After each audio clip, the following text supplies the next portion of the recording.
Okay, welcome to Lecture 19, Part 3. We're still on 5.1, talking about energy. Last time we talked about thermal energy, heat, and temperature. Then we talked about the units of energy. Now we're going to talk about heat capacity.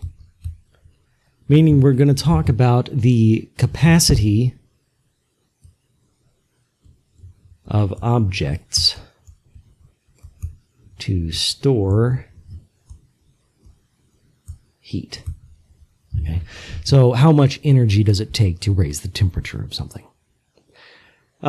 Heat capacity means amount of energy, heat, that is to say, required to raise the temperature of an object. Okay, so every object will have its own heat capacity. You know, a pot, a pan, a broom, a hat, whatever their heat capacity is what it is, and it takes some amount of energy to raise the temperature of that object by that temperature change.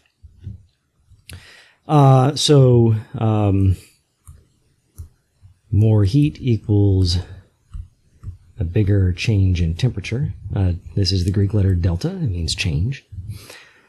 So, but also a bigger object equals more heat. Okay, so you need more heat to raise the temperature of a big object than of a small object. And those should both, be perfectly, well, maybe not perfectly obvious, but, fairly clear. Raising the temperature of a big old pot of water takes a lot longer, it takes a lot more time and heat than raising the temperature of just a small amount of water. And trying to get it all the way to boiling takes a lot longer than just, getting it lukewarm. Okay.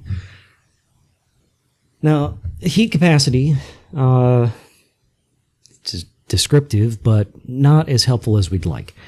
What we typically use is the specific heat capacity. Okay, this is something that you can use to characterize materials, because any object made of a certain material will have the same specific heat capacity. And specific heat capacity is the amount of energy needed to raise 1 gram of substance by 1 degree Celsius. Okay, so the units of specific heat capacity are joules per gram degree Celsius. So like I said, you can use this to characterize a substance. All water, whether it's a small amount of water or a large amount of water, all has a heat capacity. Let me make that clear because this is super important. C sub P equals 4.184 joules per gram degree Celsius. Pure water, I should say. But all water has the same specific heat capacity. But different quantities of water will have different heat capacities because they have different masses. Okay. So that is the difference between heat capacity and specific heat capacity. Specific heat capacity is sort of universal across the substance. And just heat capacity is limited to a particular object. So this is an equation that you are going to see an awful lot. You're going to be doing a lot of work with it, and you're kind of going to hate it. Q equals mCp delta T, where Q is heat, M is the mass of the object in question, Cp is the specific heat capacity, and delta T is equal to change in temp. Okay, so that's final temperature minus the initial temperature. So just to get a good baseline under us, a sort of physical understanding. More mass means it's going to take more energy to change the temperature of the object. You have a bigger temperature change, it's going to require more energy to cause that temperature change. And finally, a bigger specific heat capacity means a bigger capacity to store energy as heat. Okay, so water, has a specific heat capacity of 4.184 joules per gram degree Celsius, and water is really good at storing energy as heat.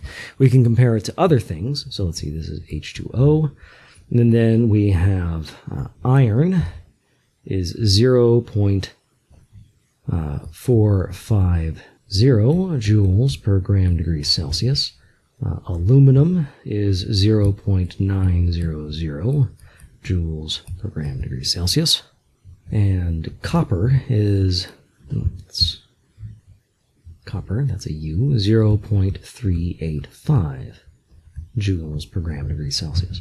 So you see these metals, by comparison to water, have a much, much lower specific heat capacity. The same amount of heat, enough heat, say 4.184 joules into 1 gram, will raise the temperature of H2O by 1 degree Celsius. But iron, by about 9 degrees Celsius. Aluminum is about 5 degrees Celsius. And copper is maybe 12 degrees Celsius. Don't quote me on these. I'm just guesstimating. But the point is that water is much, much better at storing energy as heat without changing temperature. And one consequence of this that we can see on Earth is in the weather. The coastal regions of the United States have much milder weather than the inland regions. Okay, Minnesota, Texas. Well, no, Texas is also on the water, but Minnesota, Iowa, Idaho, all those places that are deep in the interior of the U.S. Have fairly extreme weather, colder winters and hotter summers sort of thing. Just because the coasts have those big heat sinks nearby. Okay, they soak up heat during the summer, and then they release heat during the winter, making our weather much milder here on the coast. England, or I should say Britain, and Ireland are rather infamous in some circles for having incredibly mild weather because of their islands. Pretty big islands, but islands nevertheless. And thus they have very mild winters and very mild summers. I mean, they complain about, their, 72-degree heat waves and their frigid, just below freezing winters. But that's just because, they're cowards and they're weak and they will not survive the winter. But they have very mild weather because they're surrounded by all that water. That's the point I'm trying to make. So water is kind of absurd in that regard. All right, so that is what specific heat capacity is. It's the ability of a material to store energy in the form of heat. Okay, so let's do some specific heat capacity math. So here's your question.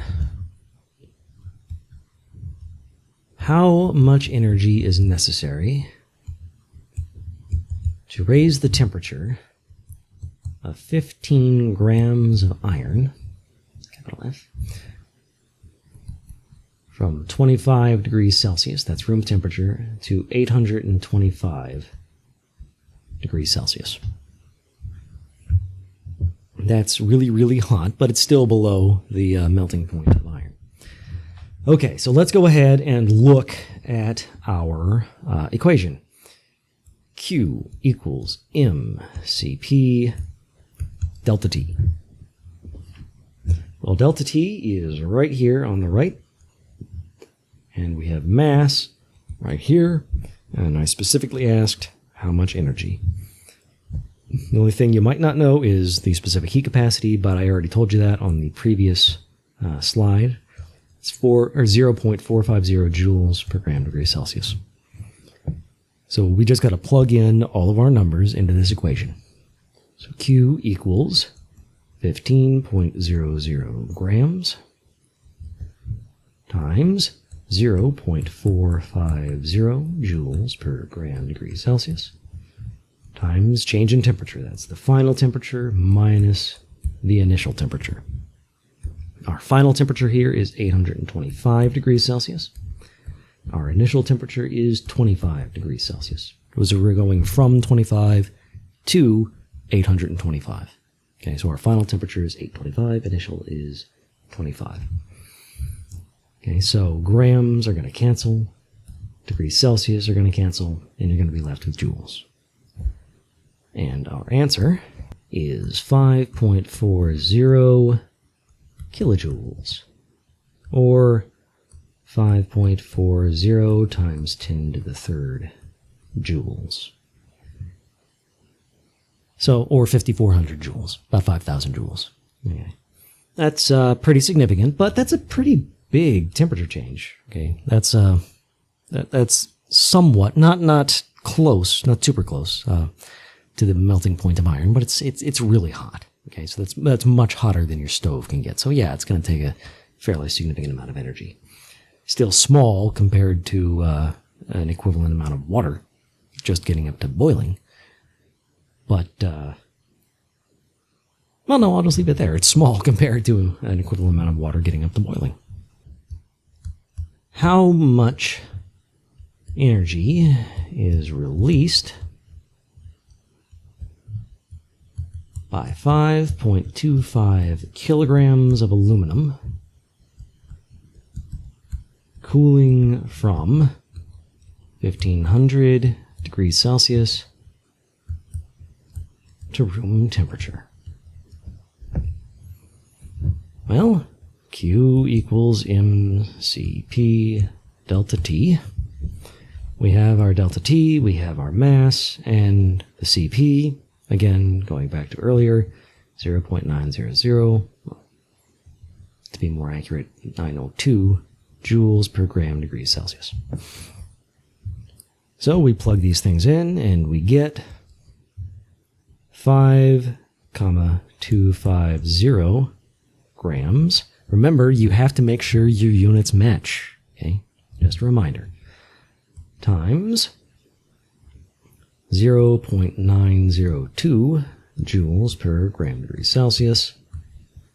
And our final temperature is 25 degrees Celsius. Our initial temperature is 1500 degrees Celsius, giving us a change of heat, or a change of energy, or Q is equal to negative 698,000 joules, or negative 6.98 times 10 to the sixth joules, or negative 6.98 megajoules.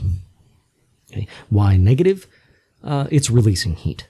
Okay. Heat in is positive, heat out is negative. Q in is greater than 0, Q out is less than 0. All right. It can get slightly more complicated than that. You know, it's a matter of perspective, but we will be covering that because that sort of thing is important. Pay attention to your signs. That's a really big deal. Okay, let's move on to our next example. What is the heat capacity, the specific heat capacity of a 1,250 gram object that releases 150,000 joules of heat when it cools from 575 degrees Celsius to room temperature? Well, Q equals mCp delta T, but now we are trying to solve for the specific heat capacity. So we do, 5 seconds of algebra, and we get Cp is equal to Q over m delta T. So now we plug in our numbers. It releases 150,000 joules of energy. Energy out, heat out is negative, so that's negative 150,000 joules divided by our mass is 1,250 grams, and our temperature, that's change in temperature, so T final minus T initial, is 25 degrees Celsius minus 575 degrees Celsius. So you're going to notice that this right here, that's a negative number, negative 550. And this is a negative number as well. So our specific heat capacity is going to come out positive. That's a good thing because it can never, ever be negative. Okay, a negative specific heat capacity would mean that putting heat in lowers the temperature. Okay, that's exotic matter, you know, like Marvel, the comic book sort of matter. Okay, that just doesn't ever happen. But when you plug those into your calculator, you get 0.22 joules per gram degree Celsius. Don't forget your units. So, not too bad. Not too awful. It's a slight rearrangement of your formula, of the equation, you know, but not too bad. I mean, this is how you measure heat capacity. You measure change in temperature and the change in energy. That's all. How hot will 250 grams of room temperature water get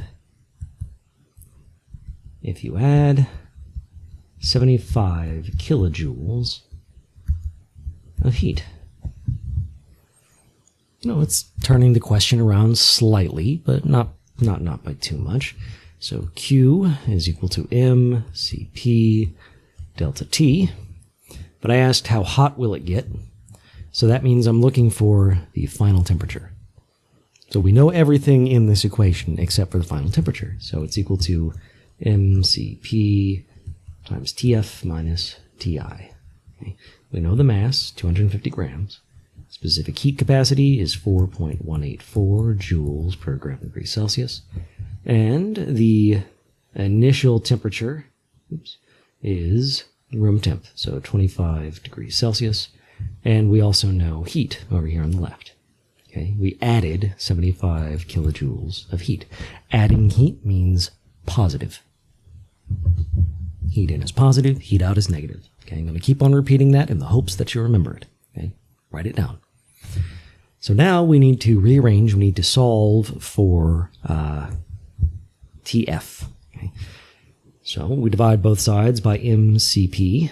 We get Tf minus Ti is equal to Q over mCp. Tf is equal to Q over mCp plus the initial temperature. So we plug these numbers in, and we have 75,000 joules divided by 250 grams times 4.184 joules per gram degree Celsius, plus our initial temperature of 25 degrees. And our final temperature is going to be 97 degrees Celsius, just below boiling. And that's, well, not necessarily just what you would expect, but it's the sort of thing you'll learn to expect if you play around with this sort of equation long enough. Okay, water has a high specific heat capacity, but we put in a heck of a lot of energy, 75,000 joules, 75 kilojoules. Okay. That's enough to raise a fairly small sample of water, you know, a small cup, by a little over 70 degrees Celsius. All right, now let's go for the big enchilada, the hot tamale, the queso con carne. Okay, what happens, what is the final temperature if you drop a 12.50 gram piece of iron at 85 degrees Celsius into 25 grams of water at 25 degrees Celsius? What is the final temperature? This one looks pretty awful. Kind of is. Okay, so first off, we need the specific heat capacities. 0.450 joules per gram degree Celsius and 4.184 joules per gram degree Celsius. Now, this is where the signs really come into play, and it helps to be able to think about where energy is going to and where it's coming from. Okay, so here we have our water. Here's the water, and here we have our block of iron.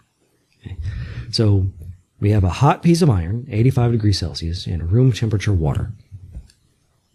So what's happening is the iron is releasing heat into the water.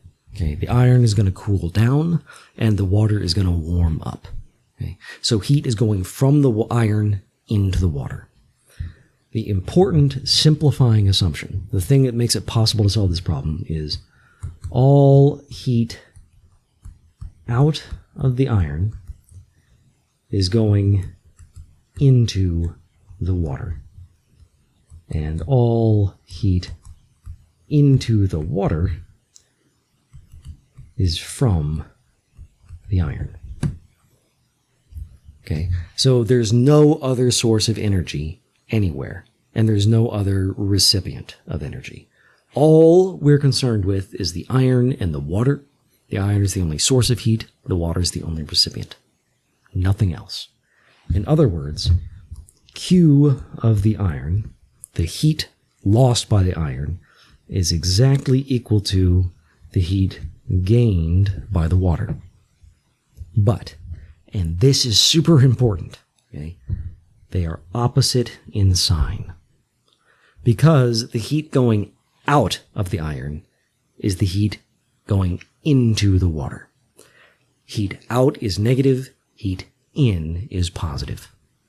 Okay, that is why we really absolutely positively have to pay attention to the signs that we're playing with. Okay, so this is an equal and opposite scenario. Equal in magnitude, opposite in sign, because it's going out of one into the other. I'm really emphasizing this because it's super important. If you don't remember this negative sign, you won't get the answer right. You won't get anything right. You'll get something horribly confused. Okay. So let's go ahead and continue working with this equation. Write it out. Let's expand it, because we don't actually care about the heat. Okay. All we care about is the temperature, the final temperature. So the mass of the iron multiplied by the specific heat capacity of the iron times the change in temperature of the iron is equal to negative mass of water times the heat capacity of water times delta T of the water. So we know the mass of the iron, we know the specific heat of the iron, now the mass of the water and the specific heat of the water. The number we're looking for, the answer we're looking for, is buried in both of our delta T's, because it's the final temperature minus the initial temperature of the iron, and this over here is the final temperature minus the initial temperature of the water. The reason I'm just saying final temperature and not the final temperature of one, the final temperature of the other, is because they're going to end up at the same temperature. Okay, that's just the way the universe works. You put a hot thing and a cold thing, one will get cooler, the other will get warmer, until they're at the same temperature. Okay, so that is why you're able to solve this problem, because the final temperature of both of these objects, the iron and the water, is going to be the same temperature. So that means that we do a heck of a lot of algebra. It's not particularly difficult algebra, but it's a little tedious and it's easy to make mistakes. Now, if you're not particularly good at algebra, then you have two options. You can either go ahead and start plugging in your numbers and then rearrange and solve for t, or option B, you can try and memorize what I'm about to write down. Or if you're good at algebra, you're decent with the math, then you can go ahead and just work your way to the end and come up with the same answer. But the final temperature of this system, of any system like this, it's going to be, fairly analogous. is mass of iron times Cp of iron times the initial temperature of iron plus the mass of water times the specific heat capacity of water times the initial temperature of water, divided by the mass of iron times the specific heat capacity of iron plus the mass of water times the specific heat capacity of water. And hopefully, you can double check the units. You'll see that this does in fact come up with units of degrees Celsius.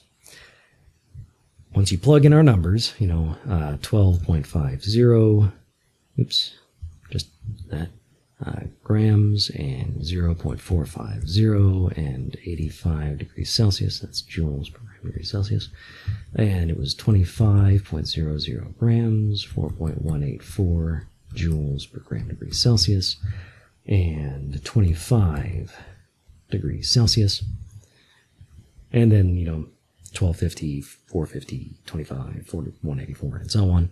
When you plug those in and you do the math, the number you're going to come up with had darn well better be somewhere in between 25 degrees Celsius and 85 degrees Celsius. If it's not, something has gone horribly wrong. Probably you put something into your calculator wrong. But, the water is going to go up from 25. It's going to end up above that. The iron is going to go down from 85. It's going to end up below that. It absolutely has to. That's the way that works. Not only that, we can make another prediction.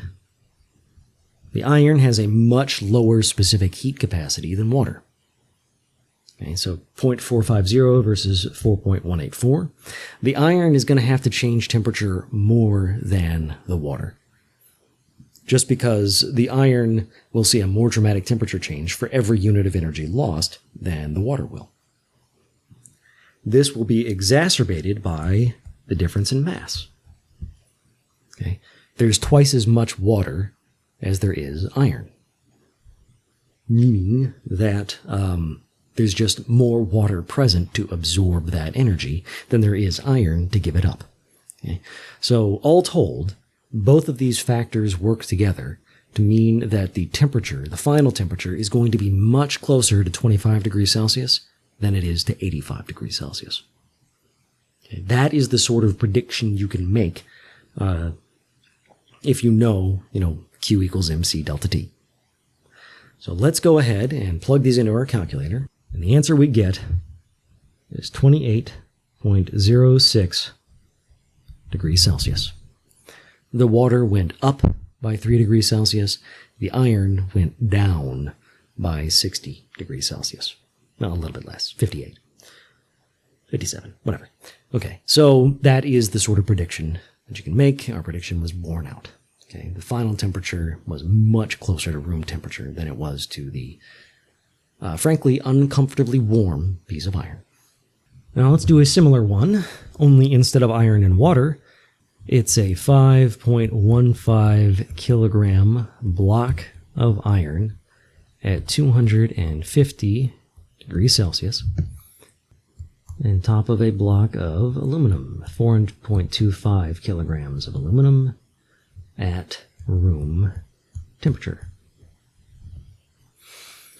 What is the final temperature going to be? Well, our heat capacity for iron is 0.450 joules per gram degree Celsius, and our heat capacity for aluminum, for those who don't have it memorized yet, is 0.902 joules per gram degree Celsius. And here is the formula. The final temperature is equal to the mass 1 times heat capacity 1 times initial temperature 1 plus mass 2, heat capacity 2 times initial temperature 2 divided by M1C1 plus M2C2. So there is your simplified, stripped down as simple as I can make it formula for this sort of problem. Okay, so we plug in our numbers, and that's 5150 grams, 0.450 joules per gram degrees Celsius, 250 degrees Celsius plus 4250 grams, 0.902 joules per gram degrees Celsius, 25.00 degrees Celsius. And then we have 5150 grams, 0.450 joules per gram degrees Celsius,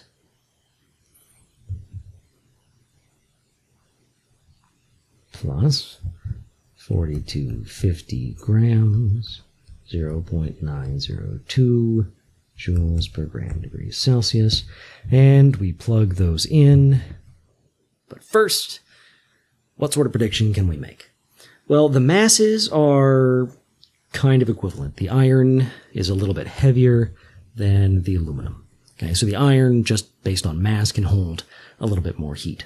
Okay, but the heat capacities are fairly different. Okay, aluminum has twice the heat capacity of iron, the specific heat capacity, of iron. So that means that iron will lose twice as much heat per degree Celsius. Okay, so roughly speaking, so these are going in different directions, I should say. These differences are going in different directions. Okay, this says that the temperature should be a little bit closer to iron, little closer to iron. Okay, this here, the heat capacity says it's going to be a lot closer to aluminum. Okay, so those are going in different directions. So you have to sort of balance them against each other. So it's a difference of about 20% in favor of aluminum in favor of iron in terms of mass, where it's a 100% difference in favor of aluminum when it comes to heat capacity. So we should expect it to be closer to room temperature than it is to 250 degrees Celsius. But it's not going to be quite as extreme as it was when we had water, which is 9 times the heat capacity of iron. And the final temperature is 110 degrees Celsius. Okay. So it is closer to the room temperature of aluminum than it is to the 250 degrees Celsius of iron. But it's nowhere near as extreme. And you definitely shouldn't touch it. That is hotter than boiling. Okay, that's enough for the math. That's also enough for this particular lecture. We'll come back next time and talk about why the heck we care about heat capacity.